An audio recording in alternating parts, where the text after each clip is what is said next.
ডিমের খোসাটা ছাড়ানো হয়ে গেছে, এই মাম্মি ডাস্টবিনে ফেলে দিল, এবার আমাদের দেবে।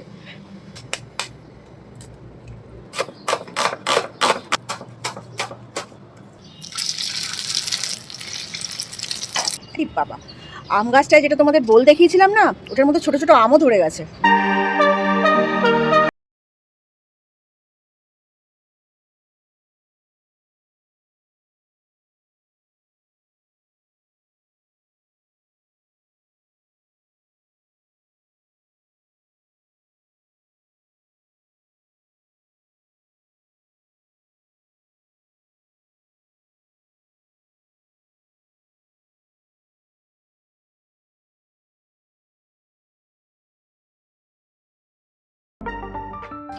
গুড মর্নিং গাইস,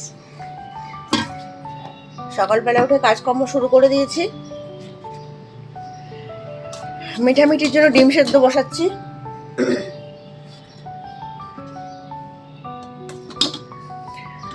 আজকে শরীর একটু বেটার, সে আমার গলা শুনে বুঝতে পারছো নিশ্চয়ই। তবে হ্যাঁ, পুরোটা কমেনি, পুরোটা কমেনি। গলার অবস্থা দেখছো তো, গলা সবসময় একটা সর্দি হয়ে রয়েছে, কথা বলতে গেলেই কথা আটকে যায় আর গলাটা জড়িয়ে যায়, বুঝতে পেরেছো? যাই হোক, মিঠামিঠির খাবারটা বসিয়ে দিই।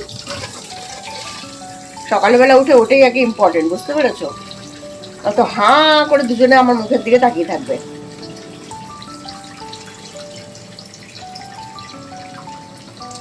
ডিমটা সেদ্ধ হলো ওটা বুঝতে পারে, ডিমের খোসা ছাড়ানো হলো ওটা বুঝতে পারে, আচ্ছা খোসাটা ডাস্টবিনে ফেলছি সেটা বুঝতে পারে। যেই ডাস্টবিনে খোসাটা ফেললাম অমনি মিঠি এত তৎপর হয়ে যায়, তোমাদের কি বলবো। মানে ওদের কাণ্ড কারখানা দেখলে তখন বুঝবে পুরো মানুষের মতো,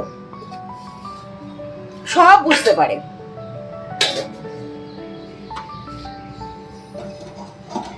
ডিমের খোসাটা ছাড়ানো হয়ে গেছে, এই মাম্মি ডাস্টবিনে ফেলে দিল, এবার আমাদের দেবে।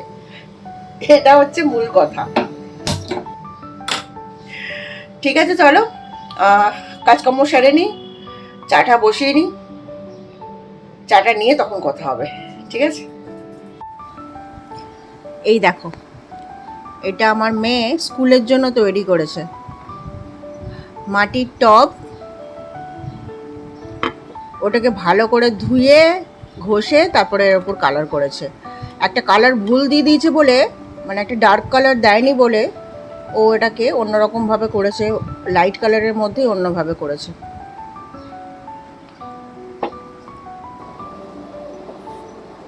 দুষ্টু করেছো তুমি, হয়েছো দুষ্টু। তো বনির গায়ে জল পড়ে গেছে, বনি ঘরে পালিয়ে এসছে, জলটা পড়ে গেছে, এ ঘরে পালিয়ে এসছে।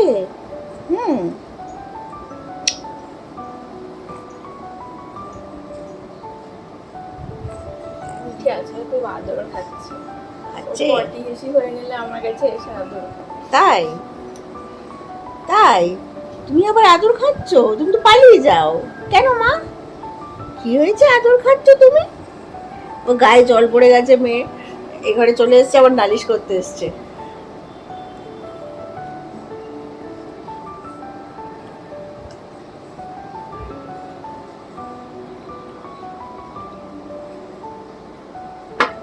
বুঝতেই পারছো, চা নিয়ে বসেছি আর ওদের সাথে কথা বলছি। মিঠির গায়ে বোধহয় ও ঘরে বোতল পড়ে গেছে, না জল পড়েছে, কিছু একটা হবে। এ ঘরে দৌড়ে পালিয়ে এসছে, এসে বলতে এসছে।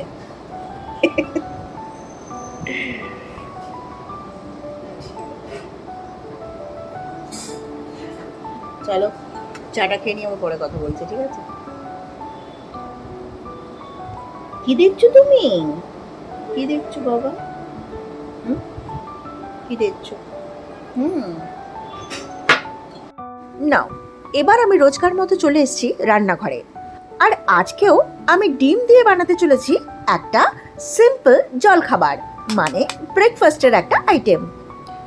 দেখো, আমি 4টে ডিম নিয়ে নিয়েছি আর একটা পাত্রের মধ্যে আমি এই 4টে ডিম ফাটিয়ে নিয়ে নিচ্ছি। ডিমটা ফাটিয়ে নেওয়া কমপ্লিট। এবার আমি পেঁয়াজটা কুচো করে নেব। আমি একটা বড় গোটা পেঁয়াজ নিয়েছি, আর সেটা হাফ অফ করে আমি একদম ছোট ছোট টুকরো করে কুচো করে নিচ্ছি। পেঁয়াজ কাটা আমার প্রায় কমপ্লিট। এবার কাটবো ধনেপাতা। ধনেপাতাটা আমি ভালো করে বেছে নিয়ে ধুয়ে তারপর আমি কুচো করব। এরপরে কুচি করে নিচ্ছি কাঁচা লঙ্কা। কাঁচা লঙ্কাটা কিন্তু একদম কিমার মতো আমি করে নিয়েছি, একদম ছোট ছোট কুচো। এবার কি করব জানো, এবার খানিকটা আদা আমি গ্রেট করে নেব। হ্যাঁ, এটাও দরকার। আমি বেশ কিছুটা আদা গ্রেট করে নিচ্ছি। এবার যে 4টে ডিম আমি ফাটিয়ে রেখেছিলাম সেই পাত্রের মধ্যে কুচনো পেঁয়াজ, কুচনো ধনেপাতা এবং গ্রেট করা আদাটাও এর মধ্যে দিয়ে দেব এবং দেব খানিকটা নুন। এবার দেখো, আমি কয়েকটা ব্রেড নিয়ে নিয়েছি, মানে আমি কয়েকটা পাউরুটি নিয়েছি। এটা এই কাঠের বোর্ডটার উপর রেখে আমি চপার দিয়ে মধ্যে ত্রিকোণা করে কেটে নিচ্ছি। তোমরা চাইলে এক একটা করে কাটতেই পারো, অসুবিধা নেই। আমি সময় বাঁচানোর জন্য এইভাবেই কেটেছি। এই দেখো, এরকম ত্রিকোণা করে কাটা হয়েছে। এবার ফাটানো ডিমগুলোর মধ্যে যে যে উপকরণগুলো দেওয়া হয়েছে সেগুলো একটা ফোর্কের সাহায্যে খুব ভালো করে মিশিয়ে নিচ্ছি। খুব ভালো করে মেশাবে কিন্তু। দেখো, আমার মেশানো হয়ে গেছে, মানে ভালো করে এটা ঘুটে নেওয়া হয়ে গেছে। এবার ফ্রাই প্যানে তেল গরম করে আমি দেখো 2 পিস করে পাউরুটি এর মধ্যে দিয়ে দিচ্ছি, মানে 2 টুকরো করে পাউরুটি আমি এর মধ্যে দিয়ে দিচ্ছি। আর ফোর্কের সাহায্যে খুব ভালো করে এপিট ওপিট ডিমের এই মিশ্রণটা লাগিয়ে তারপর আমি এটা তেলের মধ্যে দেব। দেখো, তেল গরম হয়ে গেছে, আমি একটা একটা করে এর মধ্যে ছেড়ে দিচ্ছি। আর হ্যাঁ, এটা লক্ষ্য করেছো তো, আমি কিন্তু ফোর্ক দিয়েই তুলছি। কেন বলো তো?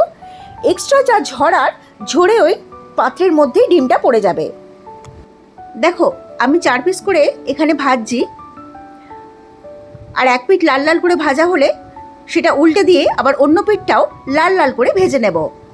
দেখো, যেরকম লাল করে ভাজা হয়েছে না, এর থেকে বেশি লাল করে ভাজতে যেও না, তাহলে কিন্তু পুড়ে যাবে আর টেস্টটাও খারাপ হয়ে যাবে। এবার আমি তেলটার থেকে ছেঁকে আস্তে আস্তে এগুলো তুলে রাখবো। আরও 4 পিস ব্রেড বাকি আছে, ওগুলো এবার এক এক করে দিয়ে আমি ভেজে নিচ্ছি। মাঝে মধ্যে ব্রেকফাস্টের জন্য কি করব খুঁজে পাই না। সাধারণত গৃহস্থ বাড়িতে ব্রেড আর ডিম তো সকলের বাড়িতেই থাকে, আর ঘরে এই দুটো উপকরণের উপস্থিতি থাকলে এরকম একটা সুন্দর ব্রেকফাস্ট সহজেই তৈরি করে দেওয়া যায়। তবে হ্যাঁ, বানানোর আগে উপকরণ গোছাতে একটু তামঝাম আছে বই কি, তবে মনের ইচ্ছে আর প্রিয়জনদের খাওয়ানোর ইচ্ছেতে সেই তামঝাম, সেই ছুটঝামেলা সহজেই ওভারকাম করে নেওয়া যায়। কি বলো? যাকে বকবক করতে করতে কিন্তু আমার নেক্সট ব্যাচের ব্রেডগুলো ভাজা হয়ে গেছে, আর এবার এগুলো যথেষ্ট লাল লালও হয়ে গেছে। এগুলো আমি তুলে নিচ্ছি।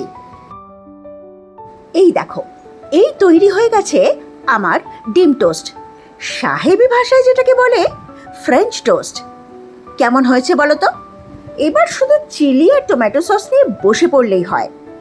যাই হোক, যারা নতুন এই রেসিপিটা দেখছো বা আমার ভিডিও দেখছো, তারা কিন্তু ঝটপট আমার চ্যানেলটাকে সাবস্ক্রাইব করে দাও, কারণ শুধু এই রেসিপিটা দেখলেই তো আর হবে না। অনেক রকম রান্না আর অনেক রকম রেসিপি আসতে চলেছে আমার চ্যানেলে। এবার আমি মেয়েদের জন্য একটু ময়দা মেখে রাখছি। ময়দাটা শুধু মেখেই রাখছি, বানাবে কিন্তু ওরা। হ্যাঁ, এখন ওরা লুচি পরোটা নিজেরাই বানিয়ে নিতে পারে। হ্যাঁ, রুটিটা পারে না, একটু অসুবিধা হয়, বাট বাকি অনেক কিছুই পারে। তাতে আমার একটু সুবিধেও হয়েছে। ময়দাটা মেখে আমি এখানেই ঢেকে রেখে দেব, ওরা পরে নিজেরা নিজেদের মতো বানিয়ে নেবে।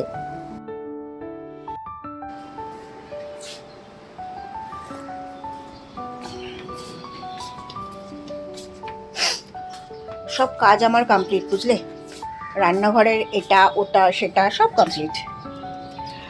এবার একটু চাটা খেয়ে নিই। তোমরা তো জানো যে স্নান করার আগে আমি একটু চা না খেলে হয় না। চাটা একটু খেয়ে নিই। আজকেও বেশ মেঘলা দেখছি, মেঘলা ওয়েদার, খুব বেশি রোদ নেই। তো চাটা খেয়ে নিই, আমি এবার স্নানটা সেরে নিই। বুঝতে পেরেছো? স্নান সেরে পুজো আছে, তারপর বেরোনোর আছে।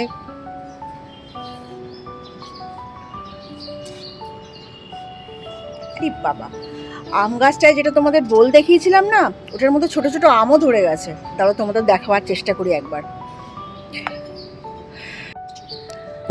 দেখো, তোমরা কি দেখতে পাচ্ছ? ছোট ছোট আম ধরেছে, দেখেছো? আর বোধহয় কাছে আনা যাবে না। হ্যাঁ, একটু আনা গেছে। একদম এই দেখো ছোট ছোট আম ধরেছে, আর কত আম ধরেছে দেখেছো একটা গাছে। আমি জানি না এই বৃষ্টি বাদল নামলে কতটা আম টিকবে, কিন্তু তাও প্রচুর আম ধরেছে। একদম আমাদের বারান্দার সামনেটায় তো গাছটা, তাই নিজে দেখি আর তোমাদের দেখাই। এই সামনের ফ্ল্যাটে প্রচুর সবুজ সবুজ গাছ রয়েছে, তো এই বারান্দাটায় দাঁড়ালে না এই জায়গাটা খুব ভালো লাগে।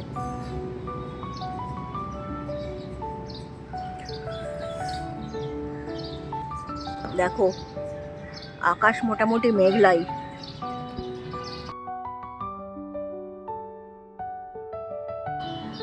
চলো আম গাছে ছোট ছোট আম দেখিয়ে দিয়েছি, এবার আমি যাই,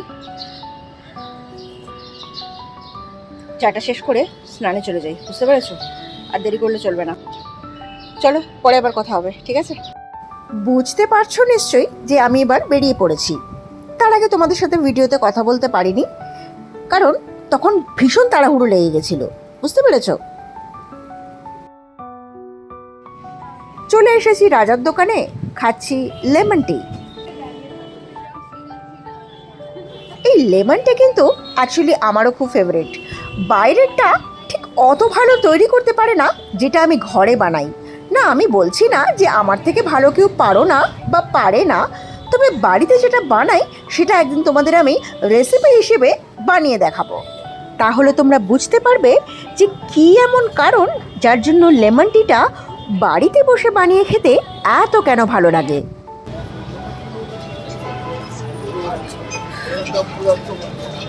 চলো এবার এসে গেছি আমার গন্তব্যস্থলে, ঢুকছি কাজে, পরে আবার যখন বেরোবো চা খেতে। আজকাল ম্যাক্সিমাম দিন চা খেতে বেরোনোই হয় না। চলো যদি চা খেতে বেরোই তখন কথা বলবো, আর নয়তো বাড়ি যাওয়ার সময় কথা বলবো, ঠিক আছে? চলো এখন যাচ্ছি, পরে কথা হচ্ছে। একটু বেরিয়েছিলাম চা খেতে, বুঝলে, আবার ফিরে যাচ্ছি, আর একটু পরে আবার বেরিয়ে যাব, বাড়ি যাব, তখন আবার তোমাদের সাথে কথা বলবো, ঠিক আছে? চলো একটুখানি কথা বলার সময় ছিল, রাখছি, বাড়ি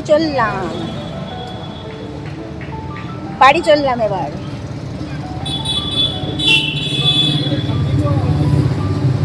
এই রাস্তার এই সাইডটা দিয়ে গেলে একটু তাও লোকজন লাইট ফাইট দেখা যায়, ওদিকটা দিয়ে গেলে দেখা যায় দোকান ধোয়া হচ্ছে, রাস্তাময় জল, ঠিক আছে?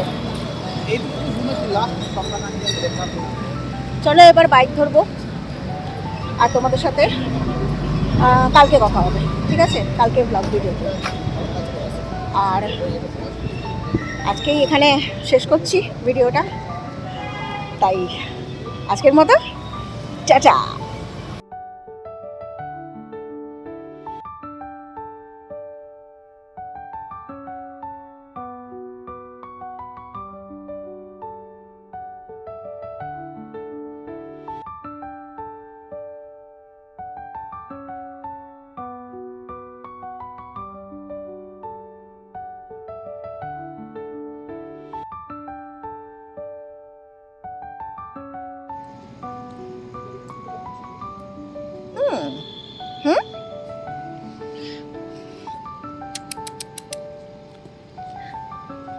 খালি উল্টো উল্টো, খালি উল্টো উল্টো, খালি উল্টো উল্টো।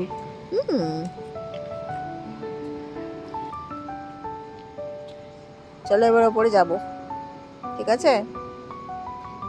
আবার কালকে আদর করব, ঠিক আছে? মশা অনেক, ওইদিকে চলে যা, ওইদিকে চলে যা, টাটা।